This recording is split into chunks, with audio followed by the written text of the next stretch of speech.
Olá, pessoal, tudo bem com vocês? Espero que todos estejam bem, meus amores. Aqui é a professora Andréa Santos, de língua portuguesa, e conforme o combinado lá no roteiro de estudos, hoje nós iremos fazer a aula 9 do livro Interpretação Textual 2, aula 9, página 113. Vamos lá? Livro de Interpretação Textual 2, página 113, aula 9, que fala sobre a interpretação de sintaxe. Exatamente, nós vamos interpretar a sintaxe. Vamos lá? Bom, pessoal, falando sobre sintaxe, né, eu queria deixar claro que é a parte da gramática que estuda justamente a função das palavras na estrutura de um enunciado, ok? Esse é o conceito de sintaxe. Sendo assim, eu trouxe dois textos para nós trabalharmos agora, tá? Essa interpretação, né, da sintaxe dentro dos textos. Tá? Esses dois textos são dois poemas de Oswald de Andrade, tá? Esse grande poeta, né, modernista, né, pertenceu à primeira fase do modernismo brasileiro. Então, o primeiro poema, cujo título, Senhor Feudal, né, Senhor Feudal, diz assim: se Pedro II vier aqui com história, eu boto ele na cadeia, né? E o segundo texto, que diz assim, cujo título pronominais: dê-me um cigarro, né? Diz a gramática do professor e do aluno e do mulato sabido, mas o bom negro e o bom branco da nação brasileira dizem todos os dias: deixa disso, camarada, me dá um cigarro. Então, pessoal, nós já sabemos, né, que os poetas do modernismo brasileiro, eles combateram fortemente a utilização de uma linguagem pautada apenas nas normas gramaticais. Tá? O objetivo, né, era aproximar a literatura do português falado nas ruas. Ok? Bom, vamos lá no texto 1, no primeiro texto, né, para alcançar esse resultado que eu acabei de falar, né, que era aproximar a literatura do português falado nas ruas, né, o poeta aqui, o Oswald de Andrade, né, o poeta ele rompe com a norma padrão da língua, né, ao utilizar um pronome pessoal do caso reto, em vez de utilizar um pronome pessoal do caso oblíquo. É o caso aqui desse último verso, quando ele fala assim, ó, eu boto ele na cadeia. Esse pronome pessoal do caso reto, ele, não deveria estar aqui, né? Não deveria, porque nós já sabemos que todo pronome pessoal do caso reto exerce função de sujeito e não de objeto. Então, o certo seria ele falar o quê? O correto seria dizer o quê? Eu o boto na cadeia. Então, ao invés de utilizar o pronome pessoal do caso reto, ele, né, o autor deveria ter utilizado o pronome pessoal do caso oblíquo, o, com a função de objeto direto. Né? Eu o boto na cadeia. Mas ele só fez isso porque o objetivo dele era aproximar a literatura do português falado nas ruas. Ok? Bom, essa foi a análise sintática do primeiro texto, né? Nós interpretamos a sintaxe dessa maneira, né? Bom, o segundo texto do poeta Oswald de Andrade, né, pronominais, né, vocês podem perceber que as regras de colocação pronominais foram feitas de forma diferente, tá? Então vamos lá. É, podem perceber, vocês podem perceber que no primeiro verso ele diz: dê-me um cigarro. Ele utilizou, né, a ênclise. A ênclise, essa mesmo, é quando nós colocamos, né, posicionamos, né, o pronome oblíquo átono após o verbo. Show, beleza, né? Nós sabemos que a norma culta da língua portuguesa, né, as regras gramaticais, né, da língua portuguesa, nos proíbe iniciar uma oração com o pronome oblíquo átono, não é isso? Então aqui ele usou a ênclise, dê-me, né, um cigarro, perfeito. Mas lá no último verso há uma quebra dessas regras gramaticais, há essa quebra, há esse rompimento. O autor lá no último verso, ele diz: deixa disso, né, me dá um cigarro. Então aí ele colocou o pronome oblíquo átono no início da oração, né? Nós sabemos que as regras gramaticais, a norma culta proíbe esse tipo de uso. É claro que no dia a dia, né, a gente pode utilizar uma linguagem coloquial, nós poderemos usar isso, né, durante o dia a dia. Ah, me dá um dinheiro, né, me dá um abraço, né? Isso na linguagem, no dia a dia, na informalidade da língua, né? A linguagem coloquial é permitido, mas dentro de uma formalidade, né? Dentro de um contexto que exija um posicionamento formal, uma linguagem formal, uma escrita formal, as regras gramaticais nos dizem que não pode iniciar uma oração com o pronome oblíquo átono. Então aqui houve um rompimento no último verso, houve uma quebra no último verso, ok? Fizemos aqui o quê? Uma interpretação a nível sintático, né? Estamos interpretando a sintaxe dentro desses textos, ok? Então, mais uma vez, eu vou conceituar a sintaxe, né? O que é sintaxe? É a parte da gramática que vai estudar o quê? A função das palavras na estrutura de um enunciado, né? Eu já falei isso anteriormente. Então, é importante, pessoal, né? Conhecer as regras da sintaxe, tá? Não apenas para se escrever adequadamente, né? Mas, sobretudo, para se ler um texto corretamente e conseguir interpretá-lo de forma correta, ok? Vamos lá? Bom, eu trouxe aqui mais um exemplo para a gente trabalhar a parte, né, da sintaxe, né? Então, observem, por favor, esses dois exemplos. Não existem meninos de rua, não existem meninos na rua. Então, pessoal, percebam, né, que na primeira oração não existem meninos de rua. Então, o termo de rua é um adjunto adnominal, tá? Porque exerce a função de adjetivo em relação ao substantivo meninos, ok? Já na segunda oração, não existem meninos na rua, né? Então, o termo na rua é um adjunto adverbial, tá? Porque está acompanhando o verbo existir. Então, percebam que a mudança, né, de preposições, né, altera o sentido da oração.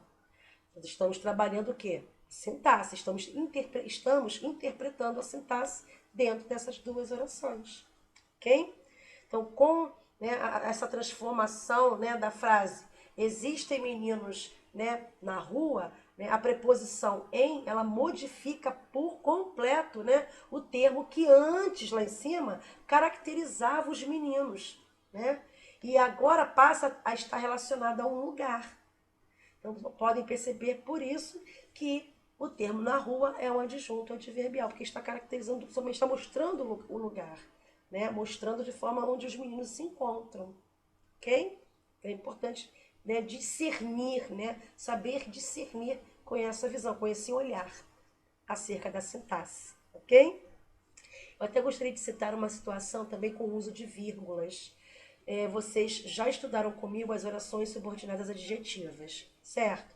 Nós já sabemos que as orações subordinadas adjetivas, elas podem ser restritivas ou explicativas, certo? Nós já sabemos que as orações subordinadas adjetivas restritivas são aquelas orações que não possuem vírgula. E, por sua vez, as orações subordinadas adjetivas explicativas são aquelas orações que possuem vírgulas, ok? Então, deixa eu dar um exemplo aqui oral mesmo para vocês. Quando eu digo assim, um exemplo, os alunos que estudaram conseguiram bons resultados. Os meninos que estudaram conseguiram bons resultados, sem vírgula. Então, nós temos aqui uma oração subordinada, né, adjetiva restritiva, certo? Ok? Introduzidas, né, pelo pronome relativo que, né, que estudaram. Então, os alunos que estudaram conseguiram bons resultados. Perceberam que não tem vírgula. Bom, o que acontece? Essa oração é subordinada adjetiva restritiva porque ela restringe um certo grupo de alunos. Somente os alunos que estudaram é que conseguiram bons resultados. Os que não estudaram não conseguiram os bons resultados. Então, perceberam que a ausência da vírgula, né, restringe esse grupo de alunos, né? Somente os alunos que estudaram é que conseguiram bons resultados. Os que não estudaram não conseguiram, ok? Então, os alunos que estudaram conseguiram bons resultados. Sem vírgula, ela é restritiva, né? Agora, vamos ver agora com vírgula. Os alunos, vírgula, que estudaram, vírgula, conseguiram bons resultados. Então, perceberam que essa oração que está isolada entre vírgulas, que estudaram, né, nós temos aí uma oração subordinada adjetiva explicativa, né? Ou seja, essa oração que está isolada entre vírgulas está caracterizando todos os alunos que estudaram, ou seja, todos eles estudaram, né? E por isso todos eles conseguiram bons resultados, tá? Ela está atribuindo uma característica a todos os alunos. Então, os alunos, vírgula, que estudaram, vírgula, conseguiram bons resultados. Então, isso significa, né, nos dá a ideia que todos eles estudaram e por isso todos conseguiram bons resultados. Então, vocês perceberam que a ausência e a presença das vírgulas, né, muda o sentido das orações? Nós estamos interpretando a sintaxe, ok? Isso é estudo de sintaxe, ok, pessoal? Bom, vamos prosseguir? Eu trouxe aqui 2 versos retirados do hino nacional brasileiro. Exatamente, esses 2 versos aqui. Ouviram do Ipiranga as margens plácidas, né? De um povo heróico brado retumbante, ok? Então, esses 2 versos, né, vocês vão perceber, né, que a frase aqui que compõe os versos não está na ordem direta, ok? Então, no momento da análise sintática, é necessário identificar inicialmente o verbo. Então, nesse caso, o verbo ouviram está na terceira pessoa do plural, concordam? Então, o único termo da frase, né, condizente com essa conjugação é o termo as margens plácidas do Ipiranga, concordam? Então, depois de identificar o sujeito e o verbo, o próximo passo é sinalizar os complementos, ok? Então, diante da pergunta, vamos lá? O que as margens do Ipiranga ouviram? Resposta. A resposta lógica seria o quê? O brado retumbante de um povo heróico.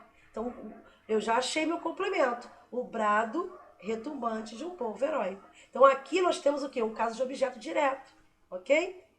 Foi? Então, na ordem direta, se fosse o caso, né, os versos do hino, né, ficariam assim, ó.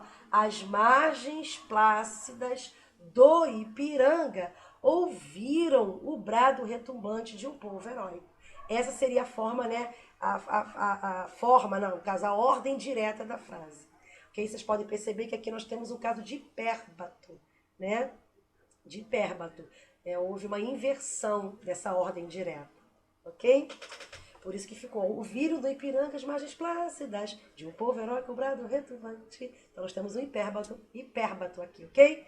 E se eu colocasse na ordem direta, ficaria assim. As margens plácidas do Ipiranga ouviram o brado retumbante de um povo heróico. Agora sim, ok? Ou ainda poderia também ficar assim, na voz passiva, também ficaria correto. O brado retumbante de um povo heróico foi ouvido pelas margens plácidas do Ipiranga, né? Também estaria correto. Ok, pessoal? Foi? Então, nós trabalhamos aqui, né, a interpretação da sintaxe. Vamos avançar mais um pouquinho para a gente finalizar, melhor dizendo, a nossa aula? Solecismo. O que seria um solecismo? Bom, dentro da sintaxe, né, tem uma definição, tá, pessoal? O solecismo, tá, é um desvio sintático, tá? E esse desvio, né, pode ser de concordância, tá? Pode ser de concordância. Como vocês vão observar aqui, né, esse desvio de concordância acontece justamente quando alguém diz assim: haviam muitos alunos naquela sala. Nós sabemos que há um erro aí, né? Não pode falar haviam muitos alunos. O certo é falar havia muitos alunos. Bem porque o verbo haver, ele é um verbo, né, que se refere ao verbo existir. Ele tem sentido do verbo existir, né? Ele possui esse significado do verbo existir. Então, ele é impessoal, tá? Então, ele tem que aparecer, né, na terceira pessoa do singular. Então, o certo é falar havia muitos alunos, ok? Então, esse desvio de sintaxe nós chamamos de solecismo, tá? E esse desvio de sintaxe também pode acontecer, né, em casos de regência, né? É o caso desse exemplo que eu dei aqui. Eu assisti o filme em casa. Tem muitas pessoas que falam assim, eu assisti o filme. O certo é falar, eu assisti ao filme em casa. Então, esse desvio de sintaxe também nós chamamos de solecismo. Então, tudo tem uma explicação, né? Então, esse desvio que acontece. E o terceiro nível, né? O terceiro caso que acontece o solecismo é em casos de colocações pronominais, né? Da ênclise, mesóclise, próclise, né? Próclise, né? Então, eu trouxe aqui um exemplo. Dancei tanto na festa que não aguentei-me em pé. Então, o certo é falar, dancei tanto na festa que não me aguentei em pé. Então, aqui ele utilizou, né, a ênclise. Está errado, né? O certo era ter utilizado a próclise, bem porque nós temos aqui uma palavra atrativa da próclise, né, que é a palavra não, não é isso?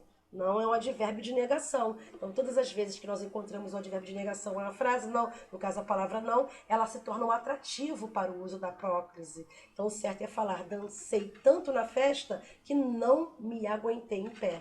Então, se a pessoa fala, não aguentei-me em pé, ela já está praticando o solecismo, está acontecendo o solecismo. Ou seja, está acontecendo um desvio de sintaxe, ok?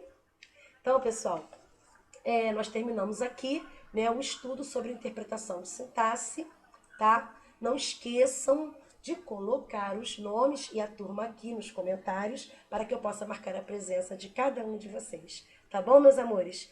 Fiquem todos com Deus, bons estudos, um grande beijo para todos e até o próximo vídeo. Tchauzinho!